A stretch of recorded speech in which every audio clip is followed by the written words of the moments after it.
I'll try to keep you entertained after lunch, which is also always challenging. I have some echo. Okay. And today we're going to look a little bit about the journey that MIPS did in the last year. And we're going to focus on our newest P87 core. And we look on some specific or interesting application that we're going to have using this core. So I'm going to take you to a journey, to stay with me. Okay, so today we're going to talk about RISC-V and why MIPS has moved to RISC-V. We're going to focus on some of the performance capability that we provide to this market, focusing on scalability that we provide through multi-core, multi-thread, and multi-cluster. And we're going to focus on specific application that is automotive. And jumping to the end, we're going to later on today announce one of the customers that is using this core and going to have a silicon very soon, Mobileye, and why they chose to transition to RISC-V and why they decided to use this core.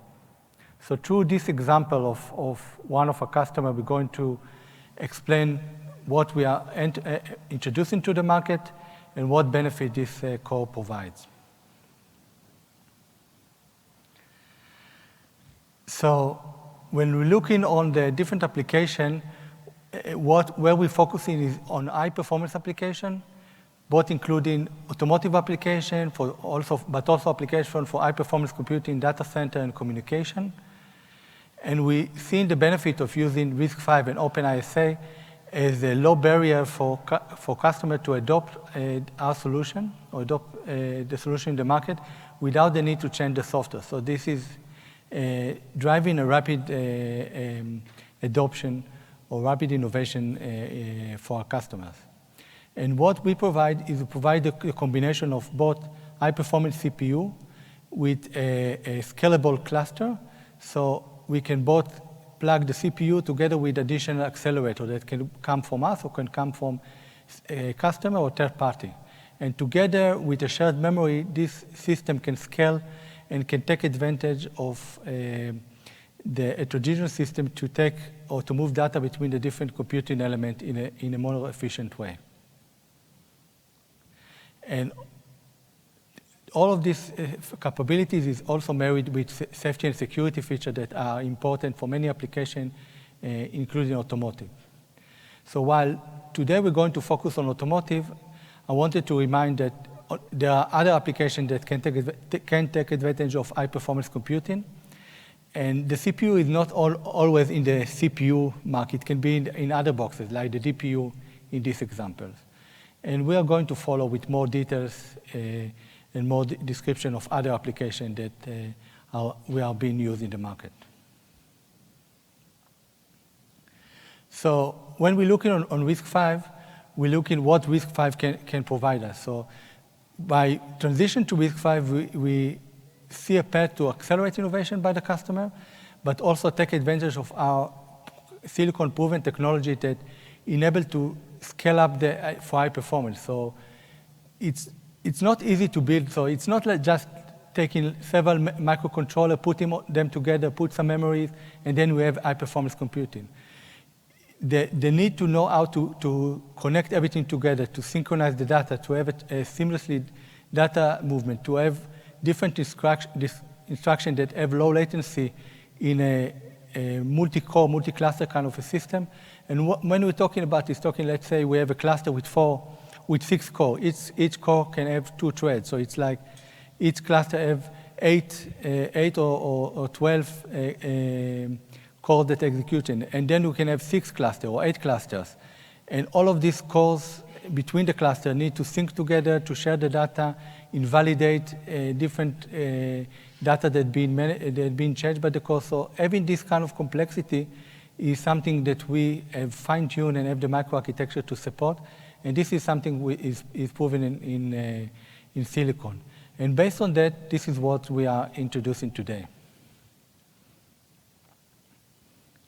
So what we are taking is our knowledge of 30 years of experience of building high-performance computing, all the optimization and the specific finality that we did for different applications. So we created several features that are applying for specific type of application that needed by the customer. So we build this knowledge over the time, and we are transitioning this knowledge to the RISC-V ecosystem to really drive and take advantage of the open ISA and open tool ecosystem that enable customers to take their existing software without developing or changing the software and boosting the performance or have a different performance environment that they can take advantage. So both of these characteristics together are with our silicon proven together with the RISC-V ecosystem is something that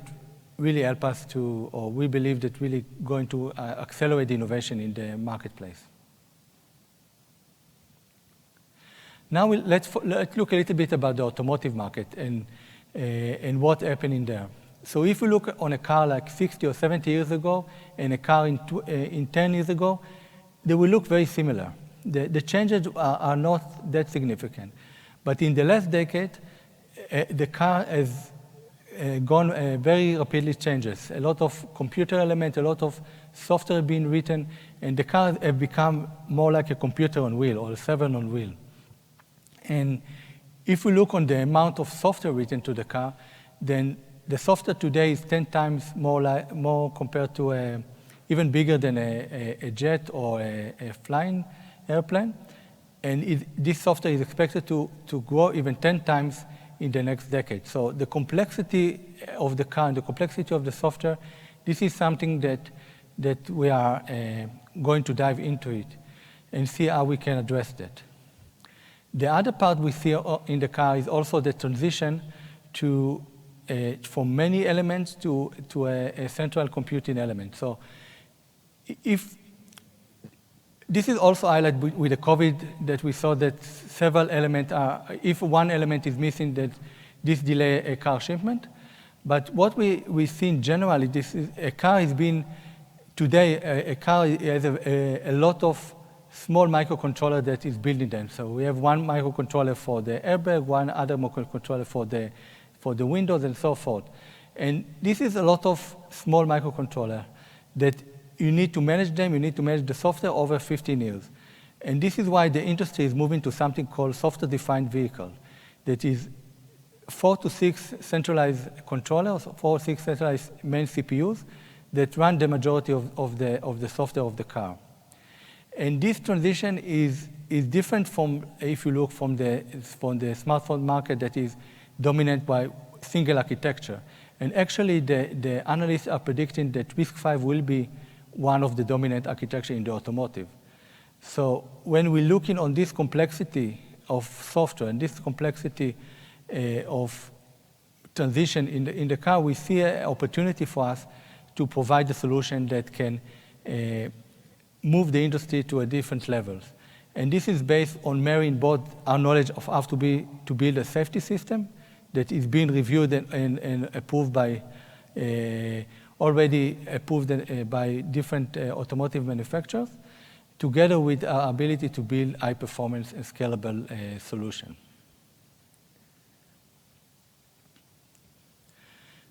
So this is an introduction to what we have done so far. And now we're going to dive into more detail about the MIPS eVocore P8700 core. So earlier this year, we shared some information about the P8700. And today I want to just repeat and highlight some of those insights. So this is an out-of-order core that works together with multi-threading. So it provides a industry-leading single-thread performance, but also multi-thread performance. And together with the scalable performance, we can scale to multi-core, multi-cluster kind of solution, up to even over 500 cores. So this is give the customer ability to have a very robust and scalable solution. And all of these kind of capabilities is target for broad range of application and provide solution that address for them. And today we're going to focus on automotive, but this core is addressing additional application as well. And when we talk on single-thread performance and what performance boost it brings in, then this is just a reference to show some of how it competes with today's RISC-V solution.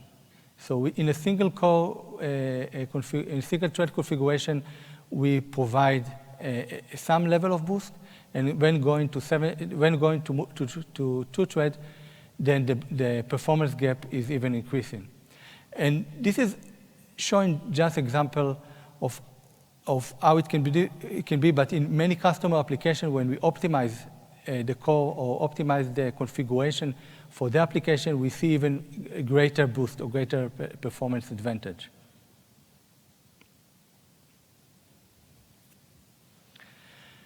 So as I mentioned today, this core is being used by Mobileye, and this is going to be announced. So you're getting a preview of what's going to be announced later on today. Earlier this year, Mobileye announced about their IQ Ultra AV on chip solution in CES.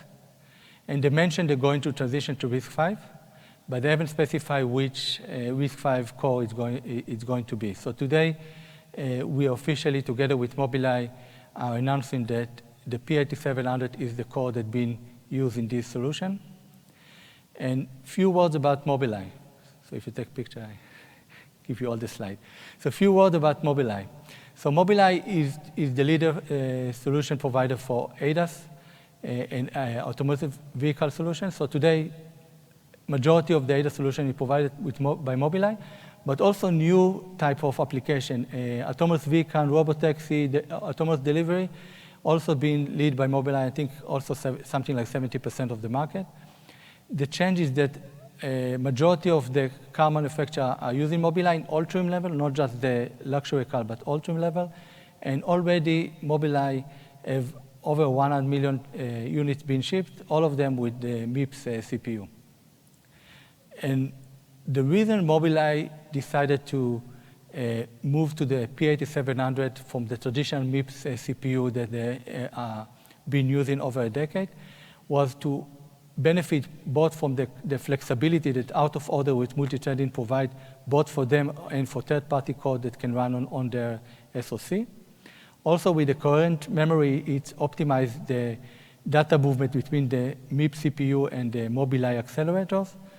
And together with the RISC-V, it's enabled their customer to easily adopt the Mobileye platform for different applications that are needed as we're going to see more and more autonomy going from level 2 to level 4 and even to fully autonomous vehicles. So if in simple ADAS solution that you have adaptive cruise control with lane keeping, you can use like 80% of the software is provided by one company.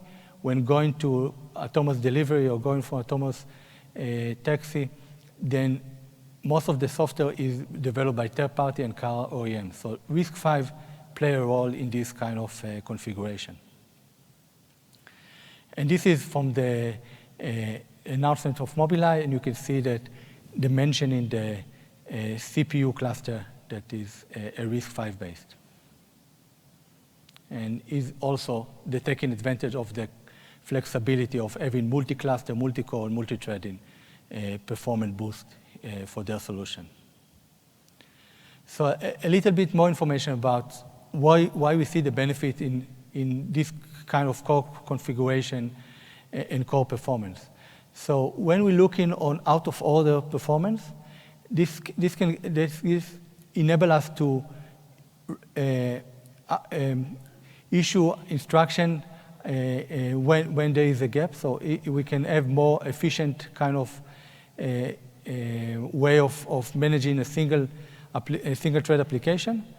And this can get up to 80% in many applications, in some applications even more. So this is something very common in the industry, and this is very useful. Adding to that, a second thread is only leveraging the opportunity to reschedule instruction when you have empty pipeline. And we try to capture this in this diagram, showing in different color the different instructions being scheduled, and with different two threads that can take advantage, and then the scheduler optimize both for the single thread and the multi-thread configuration. And of course, there can be more more out-of-order optimization and so forth. Also, multi-threading provides additional benefits that they can use for high priority and high or important tasks. So you can wait, like interrupt controller can wait to the event to happen, and then without latency execute. And this can help with building a real-time environment and taking advantage of multi-threading to run high-performance tasks or switch to high-performance tasks very rapidly. And when we take it together with virtualization, then with several operating systems that can be used in ADAS with infotainment systems that run together, so each one of them have their own operating system, then each one of them can leverage the system resources more efficiently.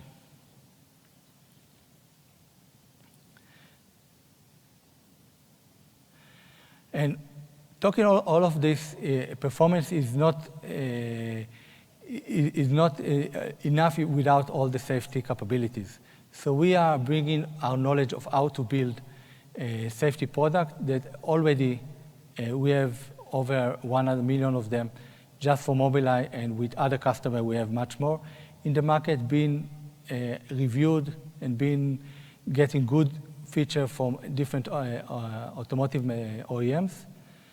And we're taking this knowledge on and providing an environment that enable SoC customer a rapid way to develop. So with the safety element out of context, this enables using the same certification to be applied for many types of applications. So in a typical SoC development, this can save between 6 to 9 months in the process of the safety certification. But it also can take the same silicon and run it for different applications. And Mobileye use this to achieve true redundancy. So they can run in the same silicon, they can run the vision, and also they can run the radar, LiDAR, and other sensor fusion. And together with that certification, we can provide a rapid way both for rapid silicon development, but also easier deployment in the public road and in the products. And we take advantage of the RISC-V ecosystem, and we provide the RISC-V support tool going from GCC, LLVM, with all the different tools and capabilities. We work with Ashling on additional debugging capabilities, both for JTAG and trace.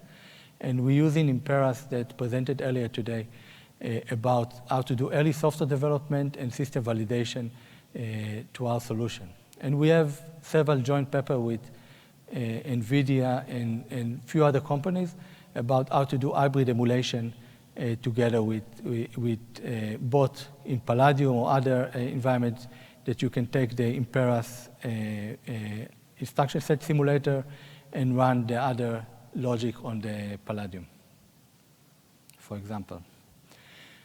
We are also announcing that we're going to have a FPGA platform for early adoption. And this FPGA platform is scalable and provide the capability to integrate our solution, our IP, together with the customer code.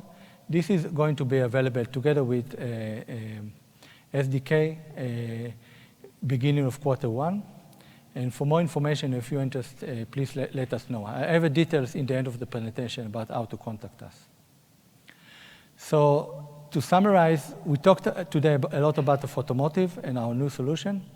And we show how we are trying to change the world and bring innovation to the market. We take advantage of our knowledge of how to build products, how to build silicon, and how to work in different market applications. And we bring this knowledge to the RISC-V ecosystem to really aspire and drive innovation. Today we focus on the automotive, and we show how we believe that this direction and the product we are going to introduce, in addition to the P8700, is going to change the automotive industry as they move into a more software-defined ecosystem. And we are going to follow up with more application, more information about other cores and other applications that are being used. So we have shown today how we can build a scalable solution that is based on trusted technology and silicon proven. And I'm open now for questions. Thank you.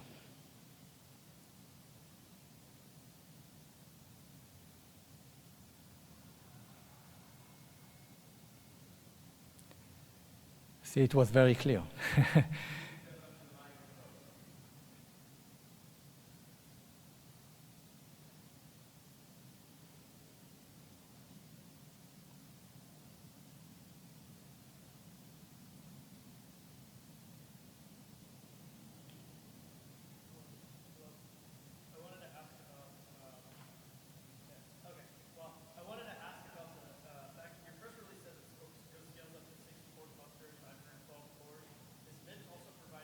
Sort of fabric to link everything together, and how does that work? Yeah.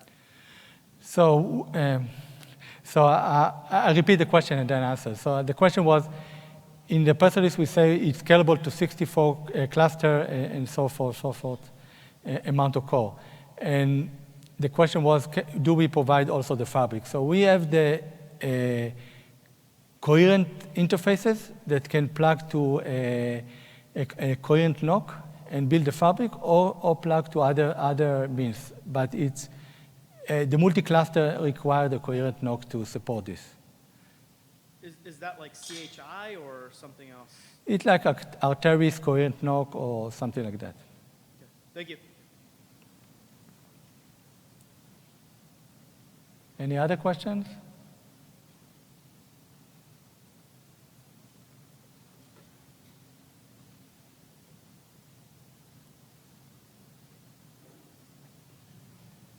I have a two-part question. The first one is, are you still keeping the MIPS instructions as custom instructions inside the core? So we approach a customer and ask, do you want us to still keep the MIPS instruction set? And for some application, we have customers that keep on continue to use the MIPS instruction set, and they are very happy with that.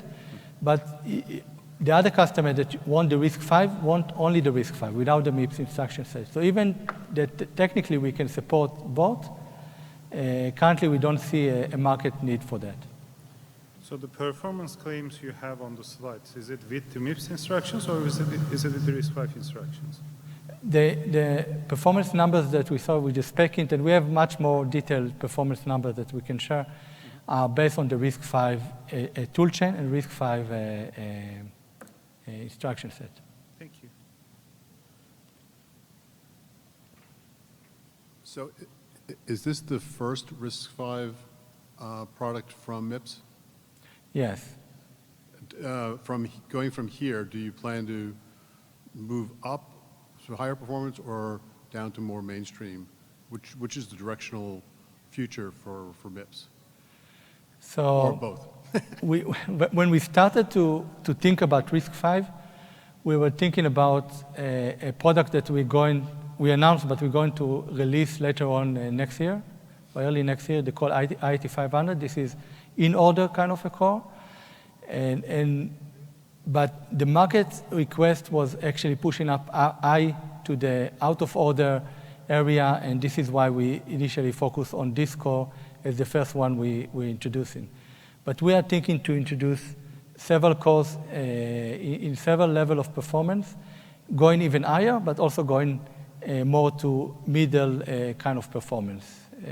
We currently don't target the low-end microcontroller space, but anything can change if we decide. But currently the focus is mid-end and high-end kind of performance, where we see a lot of space, a lot of need in the market to adopt RISC-V for those applications. Okay, thanks. And then just, are you continuing any development on the MIPS architecture, or is that terminated? MIPS as an instruction set, not as a company. Yeah. So this is a good question. So even today when we look, and I touched a little bit some of that in the presentation, we still see gaps in the RISC-V ecosystem that are addressed by the MIPS ISA. So I talked about multi-cluster. So some of the instructions like global invalidate and things like that are not available in the RISC-V ecosystem and are available in the MIPS ISA.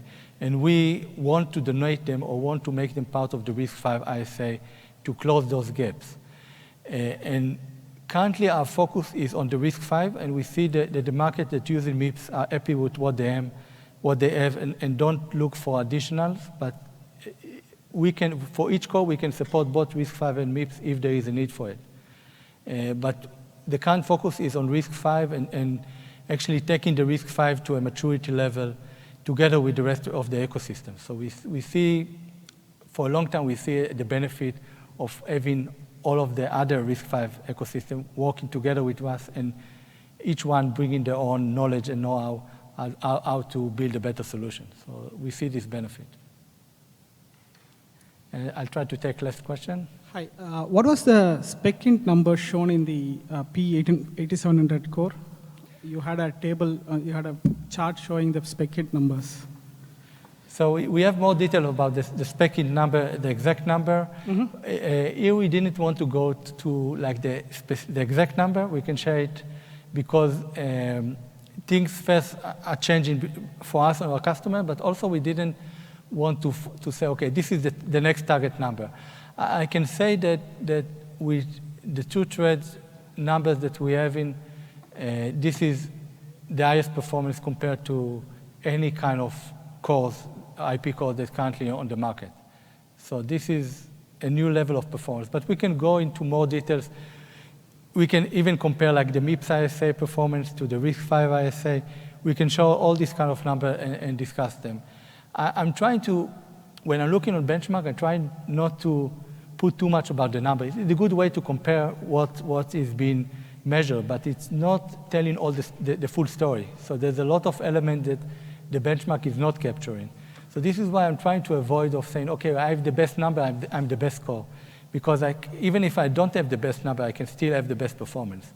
So I'm trying to have a good benchmark results, but I don't believe that the benchmark is capturing the full essence of what is a high-performance core. So I think there's much more details that today benchmark are not good enough to really show all the benefits. Thank you. I can give for like multi-cluster, have multi-cluster benchmark running without global invalidated. This can take like 10 or 20% of any other code that don't use this instruction. This is just one example. There's other capabilities like recovery and things like that that can really speed up or have effect on performance. Okay, thank you. Okay. So if I have to... Any other questions? Okay, thank you very much.